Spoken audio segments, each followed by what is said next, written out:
Sebelum melanjutkan, jangan lupa subscribe dulu, terima kasih. Bab 86, apakah Jordan telah memaafkanku? Keesokan harinya, Jordan tiba di kantor baru pukul 10 pagi. Dia menghabiskan sepanjang malam mendengarkan Rosie bernyanyi. Jordan menyeruput whisky sambil menikmati nyanyian Rosie yang membuat Jordan linglung, membuatnya merasa seakan-akan terbawa kembali ke New York tempo dulu. Rosie sangat berbakat dalam menyanyi, dan vokalnya dapat dibandingkan dengan seorang diva. Kalau saja dia tidak berasal dari keluarga kaya dan tidak harus bernyanyi untuk mencari nafkah, dia pasti sudah menjadi terkenal dan menjadi bintang. Jordan juga mengeluarkan ponselnya dan merekam beberapa video Rosie bernyanyi, yang ia kirimkan kepada kakeknya dan Paul Dubrule. Kakeknya memuji Rosie sebagai sosok cantik yang klasik, dan dia sangat mengaguminya. Paul Dubrule merasa iri pada Jordan karena dia sudah lama menaruh hati pada Rosie. Namun, meskipun Jordan banyak minum, dia tidak melakukan apapun pada Rosie. Dia hanya memintanya untuk berganti ke setiap gaun yang dibawanya. Ketuk-ketuk. Datang. Victoria mendorong pintu kantor Jordan dan masuk. Dia sengaja berjalan mendekatinya, dan ketika dia melihat lingkaran hitam di matanya, dia berkata, "Tuan Stelle, ada rumor yang beredar bahwa Anda tidur dengan istri Leonard." Jordan terus menundukkan kepalanya sembari membaca dokumen yang dipegangnya. Ia berkata dengan tenang, "Oh, Rosie Husely memang menginap di tempatku tadi malam." Itulah yang diinginkannya, agar rumor menyebar di perusahaan. Jika tidak, pamornya sebagai presiden perusahaan akan berkurang drastis.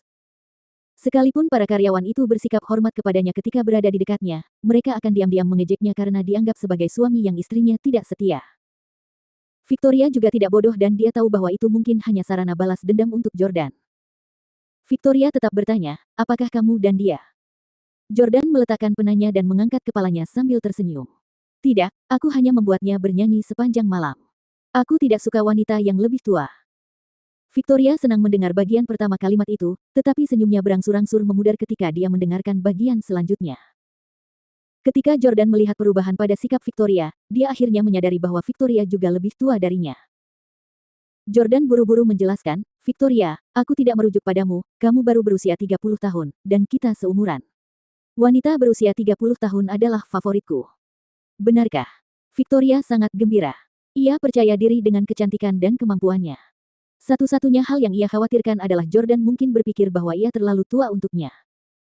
"Bisakah kita makan malam bersama malam ini? Kamu sudah bercerai, dan Hailey Camden juga menyesali keputusannya. Kamu juga telah menghina Tyler dan membalas dendam. Mari kita minum-minum untuk merayakannya." Victoria bertanya pada Jordan. Jordan menolak, "Saya tidak bisa datang malam ini. Saya ada janji dengan Hailey." Victoria bingung. "Apakah kamu masih mencintainya? Apakah karena kamu tahu bahwa tidak ada yang terjadi antara dia dan Tyler, jadi kamu tidak keberatan lagi?" Victoria menyadari semua rumor yang beredar akhir-akhir ini. Dikabarkan pula bahwa Hailey sebenarnya tidak tidur dengan Tyler. "Tidak, yang paling menggangguku bukanlah hubungan Hailey dengan Tyler, tapi perubahan drastis dalam sikapnya setelah dia mengetahui identitas asliku," kata Jordan. "Namun, aku telah menyembunyikan kebenaran darinya selama 3 tahun, jadi aku ingin melakukan sesuatu untuk menebusnya. Aku akan memperkenalkannya kepada seseorang hari ini." Victoria tertawa setelah mendengar kata-katanya. "Hahaha, apakah kamu akan menjodohkannya dengan seseorang?" Setelah Victoria mengetahui kebenarannya, dia tahu bahwa Hailey pasti akan marah besar setelah mengetahuinya. Sepertinya balas dendam Tuan Stelle terhadap Hailey Camden belum berakhir. Di restoran The Times pada pukul 8 malam.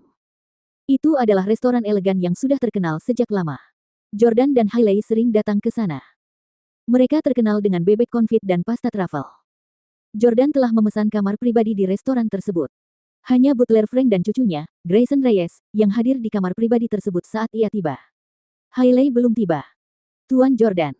Tuan Jordan." Ketika butler Frank melihat Jordan masuk, dia berdiri untuk menyambutnya. Cucunya, Grayson, juga sangat menghormati Jordan. Namun, ia tidak dapat berdiri karena ia pengguna kursi roda. Saat ini, Hailey sedang duduk di mobil Rahel yang diparkir di tempat parkir. Dia sebenarnya sudah tiba sejak lama. Hailey sangat cemas. "Sekarang jam 8. Sudah waktunya aku menemui Jordan. Kenapa kau tidak mengizinkanku masuk?" Rahel berkata, "Apa terburu-buru? Dulu kamu selalu membuat Jordan menunggu selama setengah jam setiap kali kamu pergi berkencan dengannya." Hailey terdiam. "Waktu telah berubah, sayang. Dia sekarang adalah Presiden S Corporation, dan kau berharap dia menungguku selama setengah jam." Rahel bahkan lebih terdiam. Jika aku mengizinkanmu datang setengah jam lebih awal untuk menunggunya, itu akan lebih buruk karena dia akan menganggap perilakumu di masa lalu keterlaluan.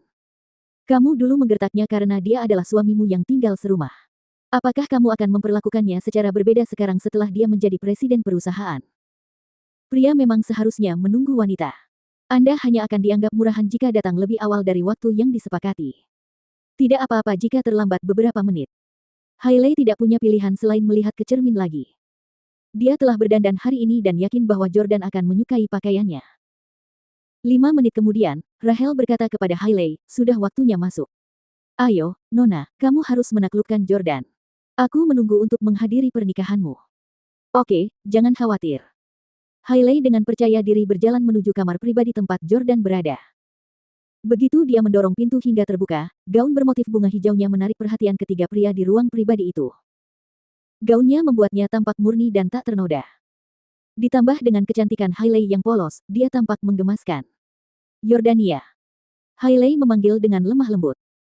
Penemuan bahwa ada orang lain di ruangan itu membuatnya tampak makin malu, seperti gadis muda yang takut bertemu orang asing. Jordan tersenyum dan berkata, ini dia. Perkenalkan, ini butler Frank Reyes. Dia mungkin seorang kepala pelayan, tetapi dia melihat saya tumbuh dewasa, dan saya selalu memperlakukannya seperti keluarga.